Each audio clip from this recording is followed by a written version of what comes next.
এখনকার 9-10-এর বাচ্চাদের দেখলে রোবট ফিল দেয় না? মনে হয় তাদের মধ্যে কোনো জান নেই। সকালবেলা কোচিং, তারপর স্কুল, আবার দিন শেষে আবার কোচিং, আবার বাসায় সেই পড়াশোনা। এখনকার মা বাবাদের খালি দরকার রেজাল্ট। তারা খালি রেজাল্ট, বাচ্চা কী চায়, বাচ্চা কোথায় পড়তে চায় ওরা কিছু খেয়ালই করে না। তাদের শুধু দরকার তাদের রেজাল্ট। তাদের প্রতিবেশী বলতে পারলেই হইব আমার বাচ্চা এই পারে, আমার বাচ্চা এই পারে, রেজাল্ট ছাড়াও একটা জিনিস, রেজাল্ট ছাড়াও তার বাচ্চা অন্য কিছু ভালো করতে পারে না। এটা তারা চায়, তারা চায় খালি তার বাচ্চা পরীক্ষাতে ভালো করুক, অন্য কিছু করবে না, আলাদা কোনো এক্সট্রা কারিকুলাম অ্যাক্টিভিটিস করবে না। ওদের বাচ্চা শুধু আটকায় রাখতে চায়, তারা শুধু বলে রেজাল্টই সব কিছু, রেজাল্ট ভালো করলে তুমি সব পারে।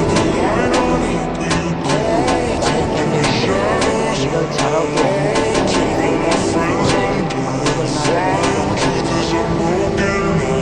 এই ভালো রেজাল্টের চক্করে বাচ্চারা নিজের ছোটবেলা বাঁচা ভুলে যায়।